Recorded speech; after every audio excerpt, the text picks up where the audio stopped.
Iran Israel ಯುದ್ಧದ effect cylinder ಅಭಾವ ಈಗಲೂ ಕೂಡ ಹೀಗೆ ಮುಂದುವರಿತಾ ಇದೆ. ವಾಣಿಜ್ಯ ಸಿಲಿಂಡರ್ ಕೊರತೆ ಹೋಟೆಲ್ ರೆಸಾರ್ಟ್ಗಳಿಗೆ ಬಹಳಷ್ಟು ಸಂಕಷ್ಟ ಇಲ್ಲಿ ಎದುರಾಗ್ತಾ ಇದೆ.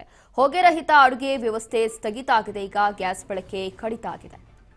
ಇದ್ದಿಲು ಮತ್ತೆ ಸೌದೆಗಳಿಗೆ ಏಕಾಏಕಿ ಭಾರಿ ಬೇಡಿಕೆ, ಭಾರಿ ಡಿಮ್ಯಾಂಡ್ ಈಗ ಕ್ರಿಯೇಟ್ ಆಗಿದೆ. ಅನ್ ಸೀಸನ್ ನಲ್ಲೂ ಕೂಡ ಸೌದೆ ಡಿಪೋಗಳಲ್ಲಿ ವ್ಯಾಪಾರ ಜಾಸ್ತಿ ಆಗ್ತಾ ಇದೆ. ಕಾರಣ ಇಲ್ಲಿ ಅದೊಂದೇ ಆಪ್ಷನ್ ಇರೋದು, ಈಗ ಸೌದೆ ಒಲೆ ಅಡಿಗೆ. ಹಾಗಾಗಿ ಈಗ ಅನ್ ಸೀಸನ್ ಅಲ್ಲೂ ಕೂಡ ಸೌದೆ ಡಿಪೋಗಳಲ್ಲಿ ವ್ಯಾಪಾರ ಜಾಸ್ತಿ ಆಗ್ತಾ ಇದೆ. ಹೋಟೆಲ್ಗಳಲ್ಲಿ ಸೌದೆ ಒಲೆಗಳ ಬಳಕೆ ಹೆಚ್ಚಳ ಆಗಿದೆ. ಗ್ರಾಮೀಣ ಭಾಗದ ಸೌದೆ ನಗರ ಹೋಟೆಲ್ಗಳಿಗೂ ಕೂಡ ಈಗ ವಿಸ್ತರಣೆ ಆಗಿದೆ.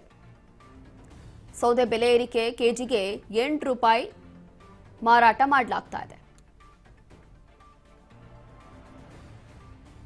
ಸೌದೆ ಬೆಲೆ ಏರಿಕೆ ಕೂಡ ಈಗ ಸದ್ಯಕ್ಕೆ ಏರಿಕೆ ಆಗಿರುವಂಥದ್ದು. ವಾಣಿಜ್ಯ ಸಿಲಿಂಡರ್ ಕೊರತೆ ಹೋಟೆಲ್ ರೆಸಾರ್ಟ್ಗಳಿಗೆ ಏನು ಸಂಕಷ್ಟ ಎದುರಾಗ್ತಾ ಇತ್ತು, ಇದು ಏನೇನು ಆಪ್ಷನ್ಸ್ಗಳು ಬಳಸಬೇಕು ಎಲ್ಲವೂ ಕೂಡ ಬಳಸ್ತಾ ಇದ್ದಾರೆ. ಆದರೆ ಎಂಡ್ ಆಫ್ ದ ಡೇ ಸ್ವಲ್ಪ ದೊಡ್ಡ ದೊಡ್ಡ ಹೋಟೆಲ್ಸ್ಗಳಿಗೆ ಯೂಸ್ಫುಲ್ ಆಗಬೇಕು, ಎಲ್ಲವೂ ಕೂಡ ಆರಾಮಾಗಿ ಅಡುಗೆ ಆಗಬೇಕು ಅಂತಂದರೆ ಅಲ್ಲಿ ಸೌದೆ ಒಲೆ ಅಡುಗೆನೇ ಮಾಡಬೇಕಾಗತ್ತೆ.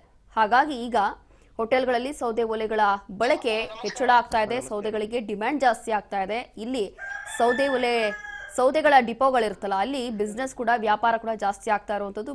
ಮತ್ತೊಂದು ಕಡೆ ಇಲ್ಲಿ ಸೌದೆಗಳ ಮೇಲೆಯೂ ಕೂಡ ಬೆಲೆ ಏರಿಕೆ ಮಾಡಲಾಗ್ತಾ ಇದೆ.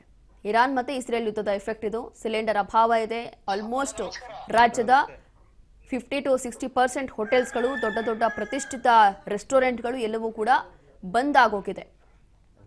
ಮತ್ತಷ್ಟು ಮಾಹಿತಿಯನ್ನ ಕೊಡ್ತಾರೆ ನಮ್ಮ ಪ್ರತಿನಿಧಿ ರವಿಚಂದ್ರ. ರವಿ, ಇಲ್ಲಿ ನೋಡ್ತಾ ಇದ್ದೀವಿ ಈಗಾಗಲೇ ಸುಮಾರು ಒಂದು 50 to 60% ನಮ್ಮ ರಾಜ್ಯದಲ್ಲಿ ಪ್ರತಿಷ್ಠಿತ ಹೋಟೆಲ್ಸ್ಗಳು ಬಂದಾಗಿದೆ. ಈಗ ಸದ್ಯಕ್ಕೆ ಈ ಸೌದೆಗೂ ಕೂಡ ಬೆಲೆ ಏರಿಕೆ, ಅದರಲ್ಲೂ ಕೂಡ ಡಿಮ್ಯಾಂಡ್ ಸ್ವಲ್ಪ ಜಾಸ್ತಿ ಆಗ್ತಾ ಇರುವಂತದ್ದು. ಹೇಗೆ ಇದೇ ಮುಂದುವರಿಯುತ್ತಾ, ಇನ್ನ ಎಷ್ಟು ದಿನ ಮುಂದುವರಿಬಹುದು, ಏನಾಗಬಹುದು? ರೋಶಿನಿ, ಏನು ಇರಾನ್ ಇಸ್ರೇಲ್ ಯುದ್ಧದ ಪರಿಣಾಮವಾಗಿ ಏನು ಜಾಗತಿಕ ಮಟ್ಟದಲ್ಲಿ ಗ್ಯಾಸ್ ಸರಬರಾಜಿನಲ್ಲಿ ವ್ಯತ್ಯಯ ತುಂಬಾ ಉಂಟಾಗ್ತಿದೆ. ಅಷ್ಟಲ್ಲದೆ ಅದರ ಹೊಡೆತ ಸ್ಥಳೀಯ ಮಾರುಕಟ್ಟೆಗಳು ಕೂಡ ತಕ್ಕಿದೆ ಅಂತಾನೆ ಹೇಳ್ಬೋದು. ಯಾಕಂದ್ರೆ ವಾಣಿಜ್ಯ ಗ್ಯಾಸ್ ಸಿಲಿಂಡರ್ ಕೊರತೆಯಿಂದಾಗಿ ಹೋಟೆಲ್ ಹಾಗೂ ರೆಸಾರ್ಟ್ ಉದ್ಯಮ ಗಂಭೀರ ಸಂಕಷ್ಟ ಎದುರಿಸುವಂತ ಪರಿಸ್ಥಿತಿ ಈಗ ಉಂಟಾಗಿದೆ. ಏನೋ ಹೊಗೆ ರಹಿತ ಅಡಿಗೆ ವ್ಯವಸ್ಥೆ ಕೂಡ ಬಹುತೇಕ ಸ್ಥಿತಗೊಂಡಿತ್ತು. ಯಾಕಂದ್ರೆ ಅನೇಕ ಹೋಟೆಲ್ಗಳಲ್ಲಿ ಗ್ಯಾಸ್ ಬಳಕೆ ಕಡಿಮೆ ಮಾಡಲು ಬದಲಿಗೆ ಮಾರ್ಗಗಳನ್ನು ಹುಡುಕ್ತಾ ಇದ್ದಾರೆ. ಯಾಕಂದ್ರೆ ಇದರ ಪರಿಣಾಮವಾಗಿ ಇದ್ದಲು ಮತ್ತು ಸೌದೆ ಏಕಾಏಕಿ ಭಾರಿ ಬೇಡಿಕೆ ಅದು ಕೂಡ ಹೆಚ್ಚಾಗ್ತಾ ಇದೆ. ಯಾಕಂದ್ರೆ ಮುಂಚೆ ಬಳಸ್ತಾ ಇರ್ಲಿಲ್ಲ ಯಾರು, ಈಗ ಸೌದೆ ಒಲೆ ಈಗ ಗ್ಯಾಸ್ ಸಿಗದೆ ಈಗ ಬಳಸುವಂತ ಪರಿಸ್ಥಿತಿ ಉಂಟಾಗಿದೆ.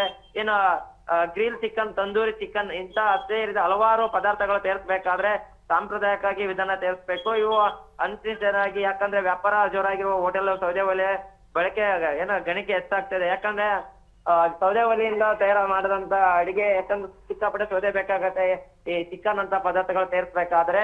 ಆದ್ರೆ ಗ್ಯಾಸ್ ಆದ್ರೆ ಬೇಕಾಗುತ್ತೆ. ಈ ಸೌದೆ ಒಲೆಯಿಂದ ಆದ್ರೆ ಲೇಟ್ ಆಗುತ್ತೆ. ಇನ್ನು ಹೊಗೆ ಎಲ್ಲ ತುಂಬ್ಕೊತ್ತೆ, ರೆಸಾರ್ಟ್ ಎಲ್ಲ ಇನ್ನೇನು ವಾತಾವರಣ ಎಲ್ಲ ಹಾಳಾಗುವಂತ ಪರಿಣಾಮ ಆಗುತ್ತೆ. ರೋಶಿನಿ, ಈಗ ಸೌದೆ ಒಲೆ ಕೂಡ ಬೇಡಿಕೆ ಹೆಚ್ಚಾಗ್ತದೆ. ಕೆಜಿಗೆಲ್ಲ 8 ರೂಪಾಯಿ ಕೂಡ ಹೆಚ್ಚಾಗ್ತಾ ಇದೆ. ಮುಂಚೆ ಎಲ್ಲ ಕಡಿಮೆ ಇತ್ತು, 5 ರೂಪಾಯಿ 6 ರೂಪಾಯಿ ಸಿಕ್ತಿತ್ತು. ಇವಾಗ 2 ರಿಂದ 3 ರೂಪಾಯಿ ಕೂಡ ಜಾಸ್ತಿ ಆಗಿದೆ ರೋಶಿನಿ.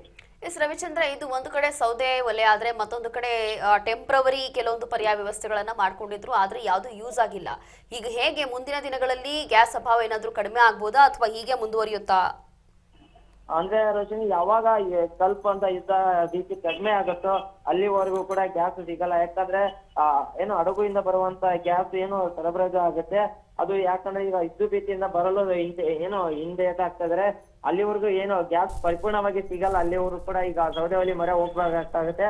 ಇನ್ನು ಸೌದೆ ರೇಟ್ ಜಾಸ್ತಿ ಆದ್ರೆ ಇನ್ನು ಸೌದೆ ಸಿಗಲಿಲ್ಲ ಅಂದ್ರೆ ಇನ್ನು ರೆಸಾರ್ಟ್ ಹೋಟೆಲ್ಗಳೆಲ್ಲ ಬಂದು ಆಗುವ ಸಾಧ್ಯತೆ ಇರುತ್ತೆ Roshni. Yes, thank you Ravi, ನಿಮ್ಮೆಲ್ಲ ಮಾಹಿತಿಗಾಗಿ.